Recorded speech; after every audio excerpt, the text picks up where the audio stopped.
So my name is Tom Perry. I'm from the Building Performance Professionals Association.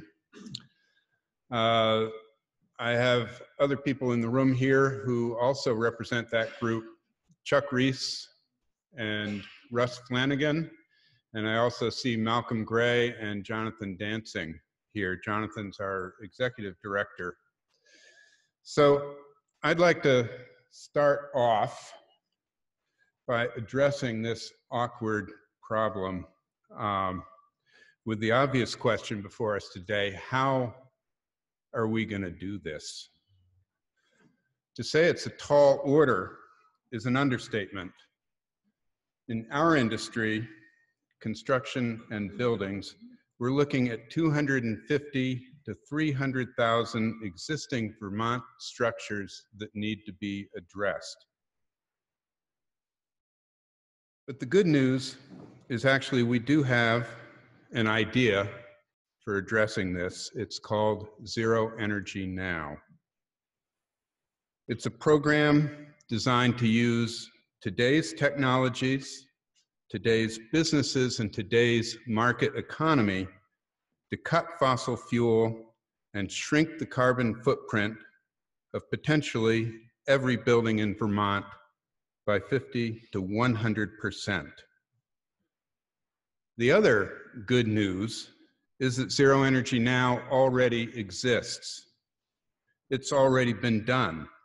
In 2016 and 2017, the Building Performance Professionals Association developed 2 pilot programs to work with local contractors in weatherization, super efficient heat pumps, biomass heating, and renewable power, mostly solar, to effect deep cuts in home fossil fuel and conventional electric usage.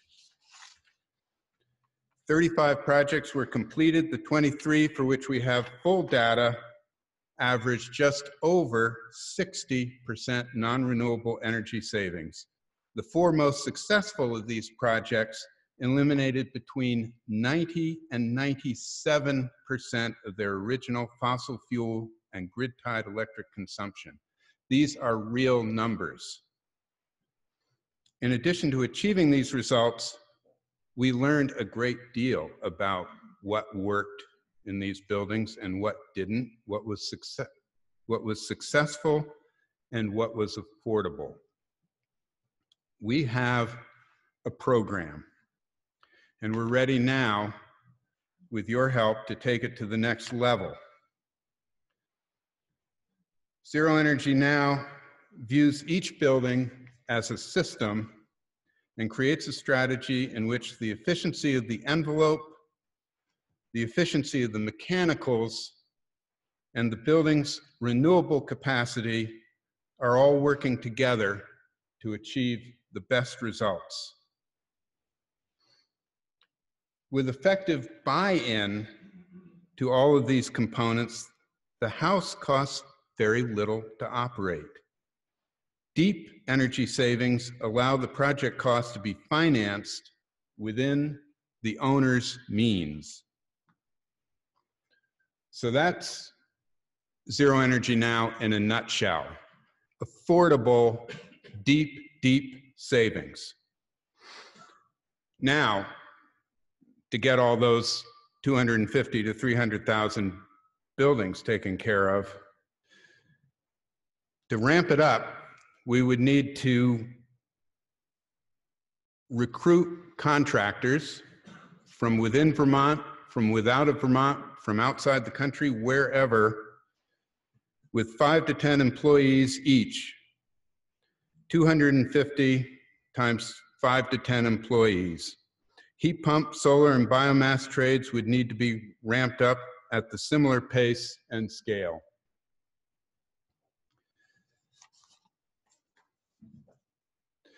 To take on Vermont's entire existing building stock, starting in 2022, we will have to double our capacity and double our output each year in the next decade.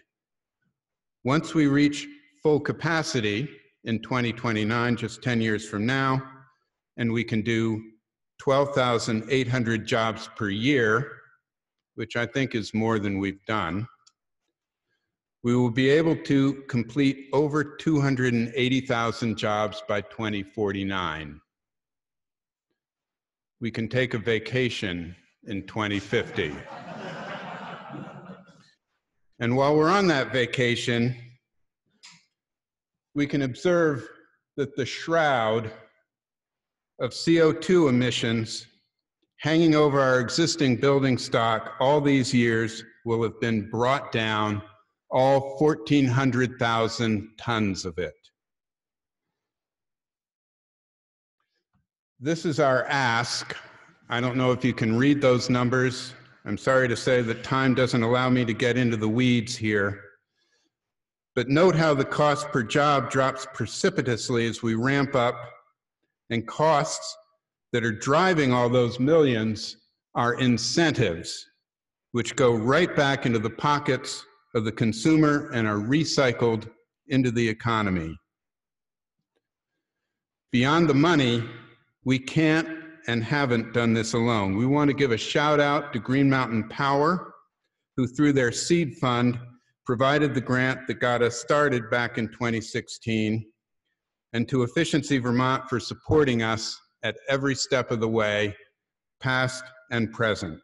We look forward to continuing these relationships, and we will need to work with many more partners, utilities, policymakers, lenders, that's a key one, nonprofit agencies, energy committees, and many, many businesses. Lastly, I want to be clear, it's the program that holds it together.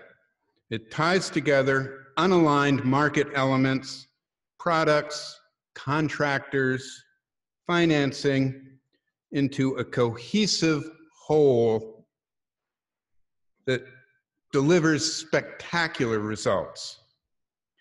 It keeps its eye on the 2050 goal, and it translates the imperatives of climate change into working strategies that increase opportunities for contractors, for an expanding labor market, and for the Vermont economy. 90% by 2050, I think we can do it.